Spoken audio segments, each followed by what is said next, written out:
Do you have an intro? No. You should probably come up with an intro. Probably should have done it before I hit play. I'll come up with something. Do you want to come up with an hour or in a minute? What kind of intro? Like an intro, like a, hey, welcome back, you know what I mean? Like an intro. Like, or like, hey, thanks for joining, you know? I think we just did it. We'll keep all that in. Since this is the first one, so we'll just leave that whole thing We'll leave that whole thing in. Got it. Okay. We promised an epic review, and I don't know how epic it's going to be.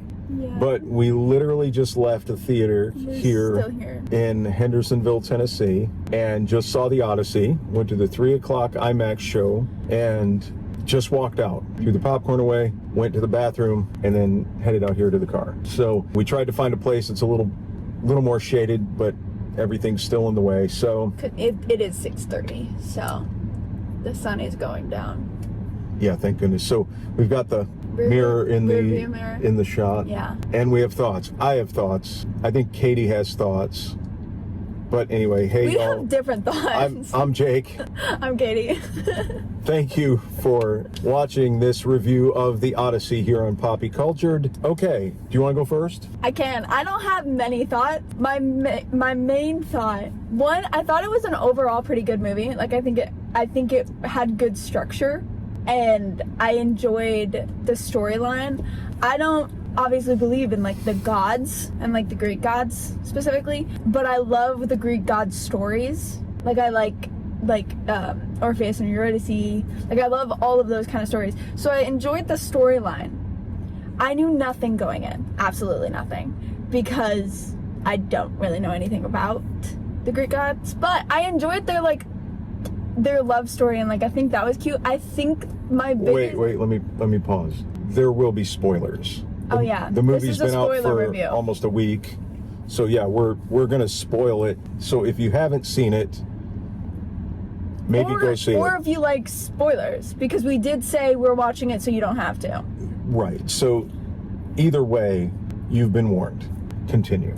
So I enjoyed the storyline of like Penelope waiting for him and like her never wanting to give in to the suitors. And I've seen a lot of theories because I listened to Epic the Musical, which is the same storyline but in musical form, which is what I enjoy more. But I enjoyed being able to like kind of watch it, and I've seen theories that like Odysseus never strayed as well, even though some people believe he did with Calypso. But overall, I enjoyed him and Penelope together. I really enjoyed their storyline.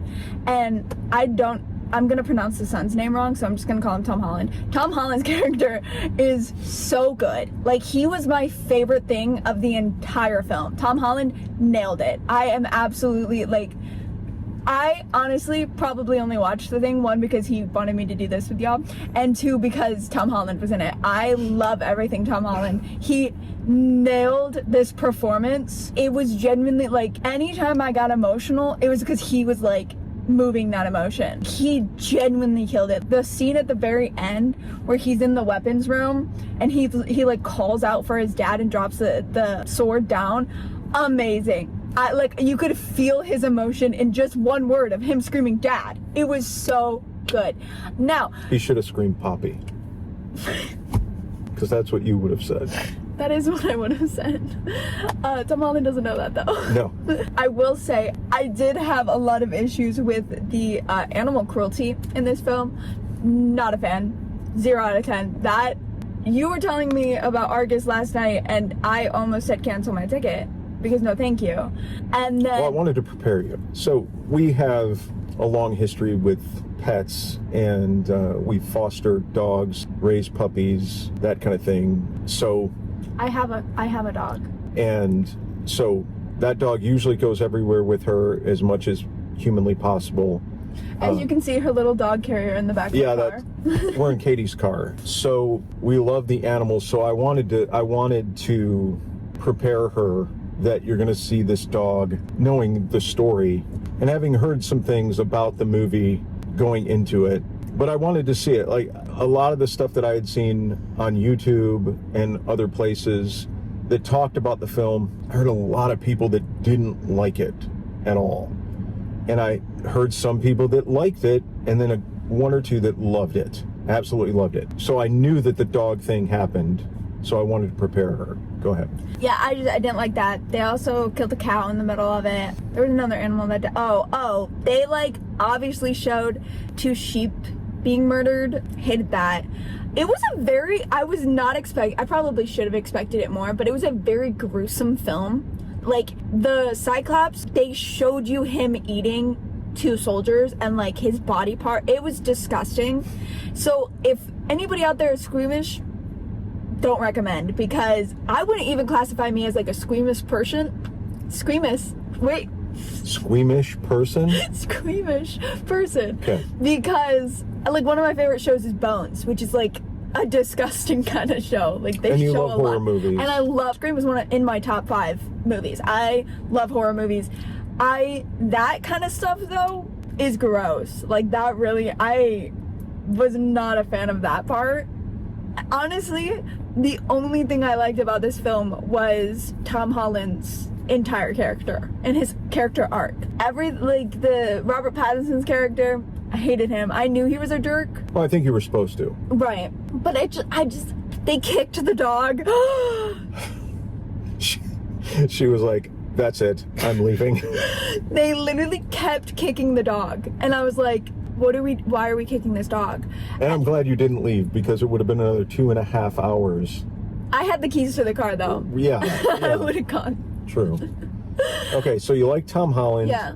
And his performance, his character. Matt Damon, right? Matt Damon, yes. Yeah. I think he did a good job playing Odysseus. I think he did pretty good.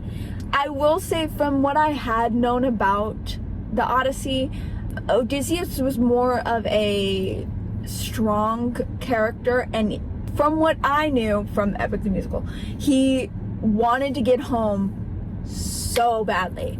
He wanted Penelope. He wanted Tom Holland's character's name that I'm not going to pronounce. Like, he wanted that. And in the film, they don't portray that. Like, they actually portray it the complete opposite. They're like, he doesn't want to go home.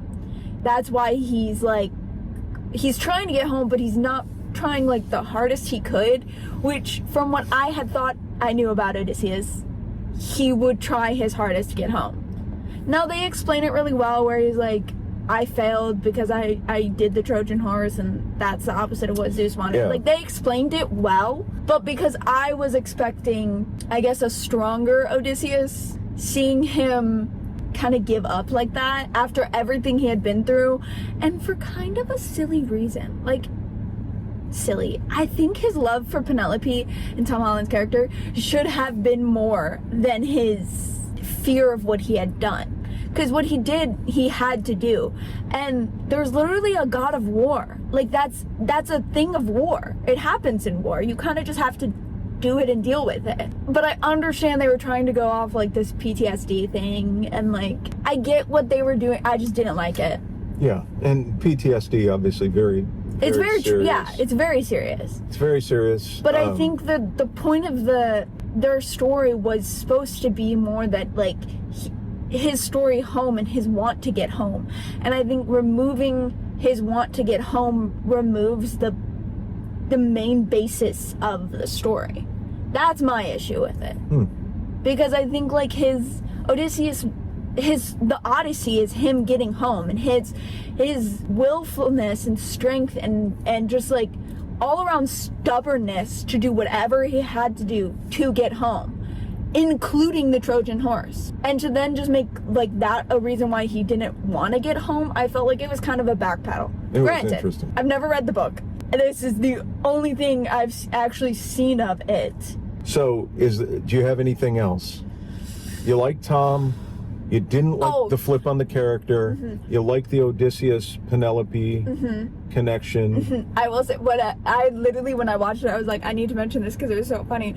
After they were done fighting the giants, or like done, they were running from the giants.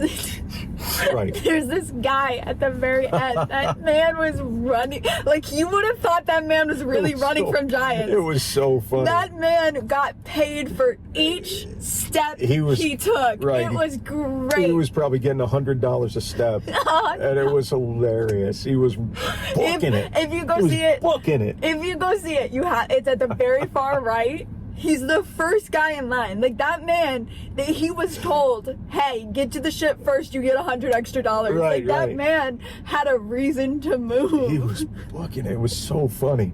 That was funny. Yeah, because there's a serious moment, and I'm watching everything, and then I, like, look over, and this dude's just booking it, and I go, Dad. Yeah. That was hilarious. It was interesting. I think the only other thing I would have to say is I think the Athena thing kind of upset me, because obviously, again, the only thing I knew about it was from the Epic the Musical, and I thought Athena was more of a, I would say, strength to Odysseus' his character, and so to kind of make her either not real or more of a figment of his imagination is kind of upsetting. Or you could also look at it, though, because this just hit me, is it's not a figment of his imagination, and Athena was taking the shape and person of somebody she knew he would need to see, if that makes sense. Does that make sense? I don't know if I explained that correctly, but I'm trying to think, like, you know how this is so off, like, this is my explanation. How, remember Matt Smith's character when he was about to die, or like change in the TARDIS, and the TARDIS used Amy Pond as like his goodbye? I would think it's like this that. This is from Doctor Who. And The Time of the Doctor, which was Matt Smith's last episode, the 11th Doctor, or like the War Doctor getting Rose as his as the thing in the moment. Yeah, I think that's what they were trying to go for. No, I think. Well, go ahead. No, that's basically it. Like, I think if that's what they were going for, then like I kind of understand it, but also I feel like, again, the like subplot, but a very important subplot in this film, and in the storyline, is the Greek gods, and to kind of make them whatever. Yeah, I don't know. It was like I think they could have relayed on them. Relied. I'm trying not to hit my mic with my seatbelt. You know what? We're not going anywhere. I took mine off. Yeah, that was probably smart. Okay, I think that the perspective of the film, not the characters in the film, but the film, is that they believe the gods are real, but that the gods are aloof. But I don't believe that I think the perspective of the film is they don't exist. So any manifestation that could be attributed to the gods, they kind of write off as coincidence, but at the same time, because at one point there's a thunderclap and a character says, oh, that was lucky timing, you know? Yeah. And then the thing with Athena not really being there, taking the shape of a girl that was murdered in Athena's temple in Troy, and you can read it that way. And the thing with Nolan is, but like Calypso I don't think she's a goddess or anything, but she is she's a part of them or something. Because wasn't she was like exiled to that island, if I remember correctly. And I think the way she reacted to Odysseus saying that he was talking to Athena made it also seem kind of like she was like, why bother with that? Yeah, it was. And but you were exiled by the gods, so you would know if they were real. Right, but then when they're going through either the whirlpool or the monster's real. The Cyclops was real. But I think you could interpret that as well, that's him remembering it through the lens of the PTSD and everything's his fault, right? And him saying, I'm the monster, those aren't the monsters, I'm the monster. So, you know, Nolan likes making things ambiguous. He likes not giving you a definitive answer. A famous example of that is the end of Inception, which I don't know if you've ever watched Inception. I don't think so. We're going to watch a bunch of movies that Katie nor my other daughter Allie have ever watched and kind of get our reaction to them and do this about it. So if you're into that kind of thing, we'll be doing that. But we also will talk about ones I have seen. Yeah, we'll talk about other stuff that we like. We're going to do like top 10, top 5 favorite movies. We have some friends of ours that are also really love movies that we want to pull in on this. But I grew up loving movies, and I was so hyper when I was a kid back in the 70s and into the 80s, late 70s and the 80s, that the only time I would ever sit still was in a movie theater when it was dark and I had a big bucket of popcorn, and I would just sit and watch the movie. And so my parents would take turns going with me on a Saturday. And back then, at our local theater in Allen Park, Michigan, where I grew up, you could just buy a ticket and then sit and watch the movie all day. You could watch it 3, 4, 5 times until the evening show started. And every weekend they would show Disney films. So that was kind of, I've always loved movies, and they've always been kind of a relaxation to me and something that I can really focus on. And so I've always loved movies. And so I've watched probably thousands of movies. I watched all kinds of stuff. And I was also a voracious reader when I was a kid. So I read the Odyssey when I was younger. I read The Lord of the Rings. And this was different. I read everything I could get my hands on. And then once I discovered like sci-fi movies and fantasy movies and all that stuff, I love all kinds of movies. But I love filmmakers, and I've always loved how movies are put together and then how they can make you feel.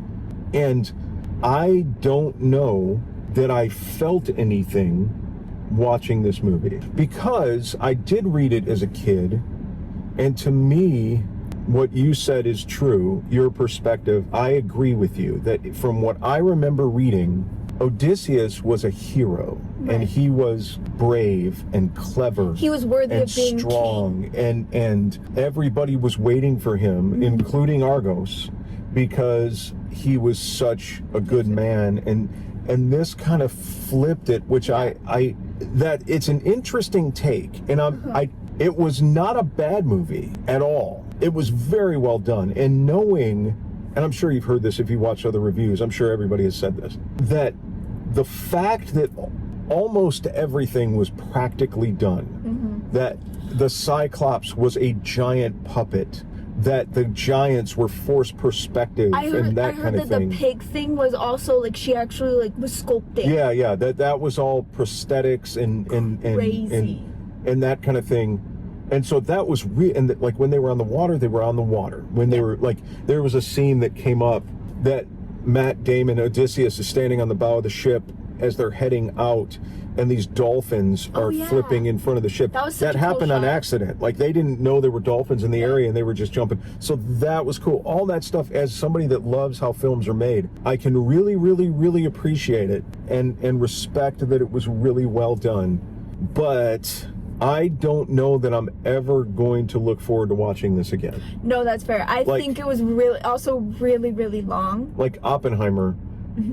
I saw it in the theater with my father-in-law. We went, which some of the scenes in that were really uncomfortable to watch with my father-in-law, if you've seen Oppenheimer. But did you see it? I've not seen the film. No, I mouthed it, but I went to see Barbie when you guys went to see Oppenheimer. Yeah, we went Barbenheimer weekend. And so my father, and because there's lots of nudity. Okay, we're not reviewing Oppenheimer. But all that to say that I have no desire to watch Oppenheimer again. Yeah. I saw it once, and I appreciated it, but I thought that was kind of cold. You didn't root for anybody. The only time you really wanted Odysseus to get back to Penelope, right, and it's Telemachus, but you didn't. I think that's how you say it. Okay. I've heard it pronounced different ways, but it was rewarding when he did. I did love when he got back there. And you really liked when he started taking out the suitors and all that. But I don't know if I liked it because of the story, or it was like, it was epic. Thank goodness something is happening in this movie that you can actually root for. Yeah, because I feel like the parts of like them in the war, it wasn't anything that I really cared about, because I knew I just didn't care about the war. Right. So what I cared more about was him getting home and him getting to Ithaca. Right. And so like when they kept flashbacking to him at the war, I'm like, okay, that's fine. I know he wins it. That's not the point of this story. It's his journey home, the Odyssey home. Well, the way they set it up though was because he broke Zeus's law in Troy in those moments, which is why they did that. And the Athena, the manifestation of Athena, was that weight that he carried with him, that you thought she was a helper and an encourager and kind of a balm to his soul. It turned out that's what he was carrying with him. That was the greatest pain that he had. or the manifestation that he was seeing of his pain. But I feel like they could have told it in a different way. So I just don't think that Nolan, and I'm not judging him, he makes movies, I don't, but yeah, I'm not sure. It just didn't feel heroic enough. Yeah. Was it epic in scale? Yes. Was the story epic? I don't think so. I don't think so. To me, the most exciting part was when he finally started to take on the suitors. Yeah, and then finally when you saw that his son recognized him, that scene, that was great. And then when you saw that his wife figured out who he was, that was great. Yeah. And hers was so tiny of a realization. It was obvious that Temecula realized that he was Odysseus. Yeah. But I think with Penelope, it was more of a, you could see her hope it was him. Yeah. And I'm not even saying that was 100% all Anne Hathaway's doing. I think it was written well enough to give some credit to Nolan that it was hope that she was pouring out that it was Odysseus rather than anything else. So, and a big part of leading up to this, and some of the people I watch on YouTube, they talked a lot about the casting leading up to it. The Lupita Nyong'o, and apologies if I'm mispronounced, I'm probably butchering her name. I think she's a great actress. I think she's a beautiful woman. I don't think that her casting changed the story, or they never brought any real attention to it. She played the part well. She figured out who the son was when he went to visit the husband. She knew who he was. Yeah. That was well played. All that was great. I thought she did great. No problem with her. I don't know that she is, necessarily representative of the way that the poem described Helen, but that doesn't matter. If you are just casting great actors, I'm all for it. And I liked her pulling Temecula at the end and saying, like, apologize to your mom. I think that was great. Yeah, for what she thinks she caused. Because I think that plays into also what Odysseus was going through of his PTSD and, like, just putting all the failures and all the fear on himself. Yeah. I think it's great to see that she was doing the same thing. Yeah, so she did a good job. She did a really good job. The Elliot Page, regardless of why Elliot was cast, I do not at all think that they fit the role at all. Now, granted, Sinan was a character taken as a young child and kind of grew up into the war and was like referenced as being small and not the strongest. But then, Odysseus said, well, that was the bravest warrior I ever knew, but the bravery really wasn't Sinan's because they lied to Sinan. Right. So I don't know. Sinan's character's kind of...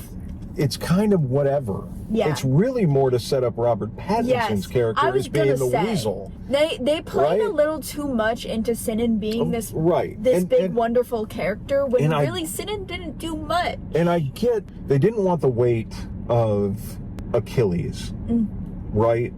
Because that's a whole other ball of wax, no pun intended, because they used wax in their ears.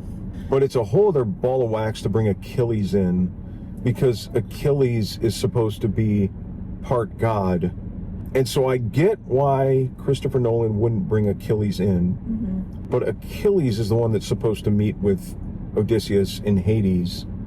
And just interesting. So I guess we could go around the bend here a little more, but I think the real deal is that I didn't dislike it, but I definitely like some of Nolan's other films more. I would say that in terms of an action or engaging movie, Inception is better. In terms of a head scratcher, what's going to happen next, I like Tenet. I know a lot of people don't like Tenet. I like Tenet. I went and saw it 3 times at the theater, bought it the day it came out in digital. I like that movie. Good friend of mine went to film school. He hates that movie and thinks that I'm completely crazy for liking it. I like it. So I'd be curious to hear what he thought if he saw this. But incredibly well done. if you have 3 hours and you're interested in seeing it, I would say judge for yourself. That's why I wanted to go and judge for myself. I didn't hate it, but I wouldn't say that it's the kind of version of the Odyssey that I would go back to. Yeah. And again. I probably wouldn't recommend it. Like, I wouldn't go up to somebody and be like, have you seen the Odyssey? You need to go see it. Right. Now, if I knew, like our friend that we talked about, Chandler, a film student, somebody that... Like, I'd tell Drew to go see it. Yeah, if Drew had not seen it, I would tell Drew to go see it because I'd be curious of their take on it. If they like movies, I would tell them to go see it. If you're just a general, normal, everyday moviegoer, I don't know that this movie would keep you. I don't know. I will say, I don't know. This is kind of off topic, but the wording that you just used, kind of cool. Because I would say that I'm more of a just everyday moviegoer. Like, I just like going to the movies. I like watching new movies. Yeah. The Odyssey, I didn't want to see it, but I went to go see it because I just like that kind of thing. My dad, on the other hand, is more of knows how that kind of stuff works. He likes to watch like the director's cuts of things and like so on and so on. He's more of like the film person. I think it's cool to get your perspective and then my perspective on films, because I think we have two very different perspectives on things. Same with like if we brought Drew on, because Drew and I don't agree on movies 90% of the time. So like Project Hail Mary, I think, is one of the best films of all time. I love that film. We saw it, 6 times in theater? Yes. My friend Drew, who went to film school, he directed, filmed, and edited a film that he wrote. He knows his stuff. I don't talk to him about movies because we do not agree. Yeah, he's got an interesting take, and it's interesting to talk to him because he's young. He's your generation. Yeah. Long story, we've been talking for about 30 minutes. I guess it boils down to that I probably won't watch the Odyssey again. I'm glad I went to see it. I'm glad I got to make my own decisions about it. A lot of what I heard was true, and most everything I heard was true, but I would say that some of the stuff that is still true didn't necessarily ruin the movie for me. I agree. Because I wasn't loving the movie anyway. You know what I mean? Like, there was no like disappointment. I couldn't be disappointed really, in it. No. So, there are movies that happens like, you probably don't remember this, but before huge Star Wars fan. I got married on May 25th because that's the anniversary of Star Wars. I love Star Wars. I saw it when I was 6 years old in the theater, 1977. It blew my mind. It shifted my world on its axis. I liked movies before that. Right. But that movie changed your life. Yes, it changed something in my brain, and that movie, because everybody was so hungry for more about Star Wars, that a lot of the making ofs and stuff, Starlog magazine, the making ofs that would come on like CBS, stuff like that, I just devoured it. I wanted to know everything about how they did that, and so I love Star Wars. And when they were talking about The Force Awakens coming out, before we knew the name, it leaked out that the very first shot of the film was going to be Luke Skywalker's severed hand holding his lightsaber floating in space. I remember you from telling Cloud me City. this. Now that is the kind of absolutely ridiculous idea that would have ruined it for me. Now, there was a lot of other stuff in the newer Star Wars movies that I didn't like either, but I would have been supremely disappointed. I don't know that I held the Odyssey in such regard that it would have disappointed me. Agreed. And I'm going to alienate so many people. For instance, when I was younger, my Uncle Doug gave me a box set from Tolkien of The Hobbit and the Lord of the Rings books. And I read those at least once a year, all the way through. From the time I was about 9, 10 years old, I would read them every summer. I loved them. So when the movies came out, I was hesitant because I loved those books so much. So not that I disliked the Lord of the Rings movies, not at all, but the picture was so clear in my head that as good as those movies were, I was still disappointed. Is not the right word. They just didn't measure up to the world that I read every summer. The world you built. Well, no, the world that I read. Yeah. They came out for 20 years, for almost 20 years, that I had read every summer until those came out. And so, And so it's not that I dislike them, it's just I had super high expectations, which kind of happened with the Star Wars prequels and the sequels. So, but we'll talk about all that coming up soon. I won't go into it now. I will give my hot take because you kind of just brought it up. Yeah. I also love to read.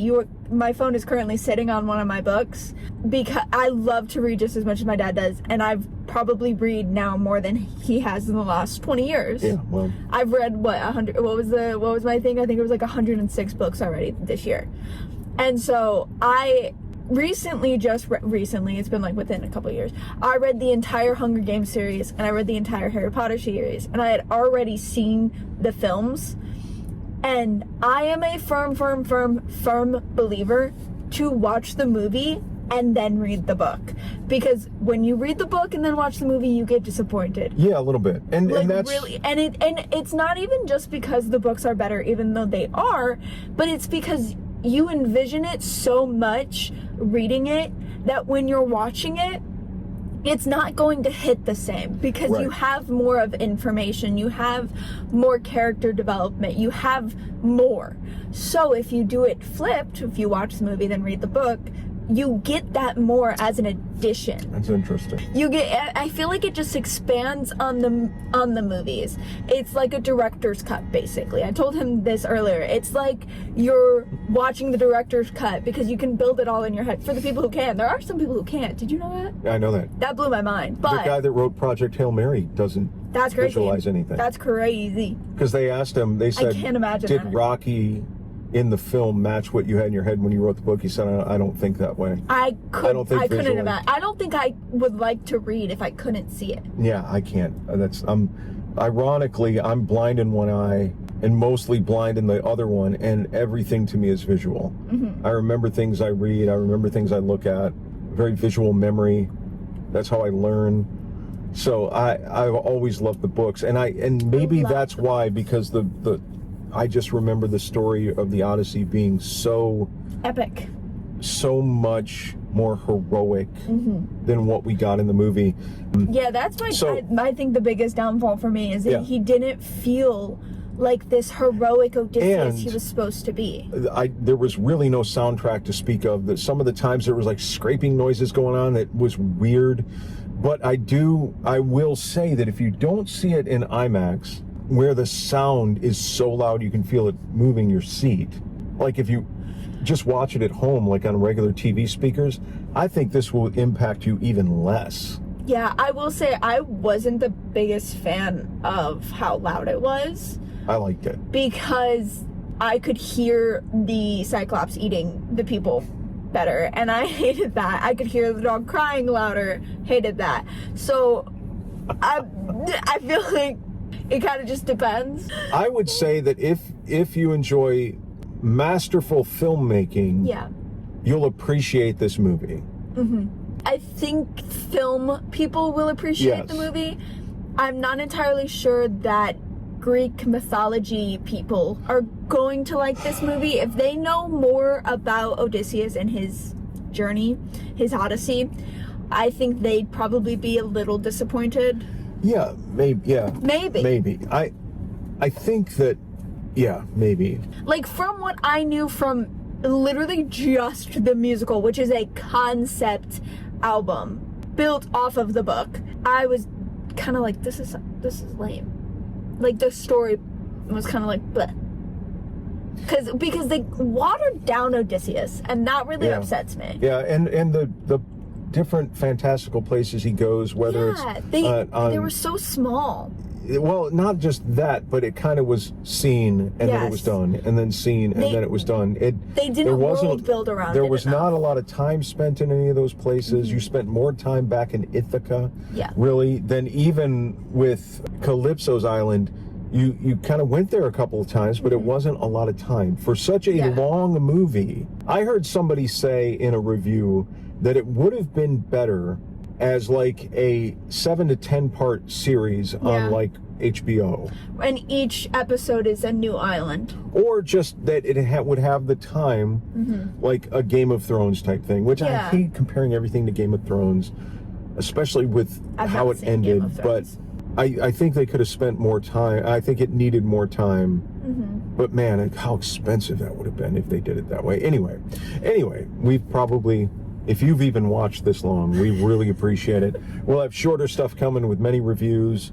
We like all kinds of media stuff. We'll talk about it. And we'll talk about stuff we like. It may not be a lot of like what's happening. Like I'm not planning on doing a video every day on what's going on in Comic-Con. We may just maybe do a live stream and watch a recap or something of Comic-Con and do that because we love that kind of stuff. But we will talk about Brand New Day next week. Yeah, we're going to go see Spider-Man, Brand New Day. So excited for that. That's going to be good. So excited for that. Tom Holland's going to nail it again. So it's going to be 2 straight weeks of Zendaya and Tom Holland and John Bernthal. Yeah, all the acting's great. The practical stuff was cool. Will I watch it again? Probably not. Will I recommend it? Like, I would never, ever tell your mom. You talk about normie movies. My mom would hate that movie. She would hate She would every get 2 minutes second. in and leave. She'd be like, I'm going to bed.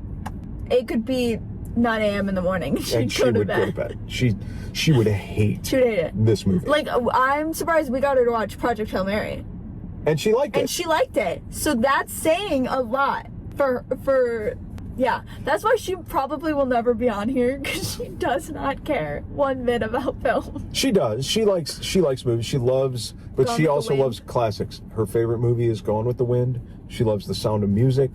She likes love stories. She loves action movies. So she loves Gone with the Wind. Fast and Furious is her favorite. Fast and Furious are her favorite movies. Why? Because they're all about... She loves that. But anyway, so you probably won't see too much of Anjanette on the channel. No, but you'll get Allie and I. Yeah, Allie was talking to me about some stuff this morning when she FaceTimed me with Jude about some ideas. And I told her, well, if you've got the idea, you're going to have to come on, even if we have to Zoom her because she's taking care of the baby. But yeah, so if you love movies, then go see it, and go see it in IMAX. I am curious what is it, 70 would have been like? 70 millimeter. Yeah. I am curious what that would have been like. This is what they kind of call a Limax screen, where it's IMAX, but it's not the like 5-story IMAX screen. Anyway, I would say I would recommend it to film buffs, not normal moviegoers. Agreed. And I didn't hate it, but I didn't love it. Okay, now we're going to rate the movie, what we thought, and we're going to rate it with the poppy meter. So the poppy meter is going to be 0 to 5 poppies. And which is a little weird because I'm Poppy. So that's a little weird. But we don't need more of me. But, okay, out of 5 poppies, I would give this straight down the middle. I would say 2.5 poppies. I was going to say 2.5 poppies, too. I was going to say 2.5. But if your mom asked me, I would say 0 poppies. 0 poppies. See, I'm going to not give it the half, though. I'm going to give it just 2. Okay. Because of the gruesomeness. Yeah, it was gory. Film. It was gory, and the kicking of the dog, and well, just all of it. Like you didn't even mention when they were tossing puppies off a cliff. I forgot about it. It's down to 1 puppy. It's 0 puppies. No. Yeah, I would say 2 puppies, and I'm only giving it 2 because I think the characters did the best they could. The actors. Yes. Sorry, yes. The actors did a fantastic job with what they were given. With what they were given, I would agree with you. And even though I had to watch a man toss not 1, but 2 puppies off of a cliff, a cow get burnt alive, and multiple sheep's deaths, and 3, not just 1, 3 dogs die, that gives it 2 puppies. Yeah, that's another thing. They show us these cute dogs, and the next scene they're being burnt. Horrible 2 puppies. I don't recommend. I'm surprised you gave it 2 after honestly the only reason I am is because I think they did a good job building the world, and the actors did a great job portraying their characters. Okay. And so that's 1 point for each. Gotcha. Well, I'm gonna stick with 2.5. Yeah, I'm not a Nolan fanboy. I've seen all his movies, but yeah, I wouldn't say this is his best. It might have been the most effort. Wouldn't say it's his best. So 2.5 poppies from me. She gave it 2. and really would give it 0. Honestly, like, I think 2 is being generous. Yeah. I'm thinking more like 1.5. Okay. But That's fair. I feel like bad doing So that, give it so I give it that 2. many poppies. So, okay. Well, we're going to go see Spider-Man next week, and we'll probably do another one of these. So, but Mom might be with us then. She might go see it. Maybe. Unless she stays home We with might the get dog. Zach to go with us. Zach He might likes go. Spider-Man. Yeah, Zach is my son-in-law, married my daughter, great guy, and he likes going to the cool. movies. So that'll be cool. So we will see you again next week, and thank you for sticking with us. Thank you for watching. If you've stuck with us this long, we appreciate it. God bless you guys. This is Poppy Cultured, and we'll see you next time. Bye.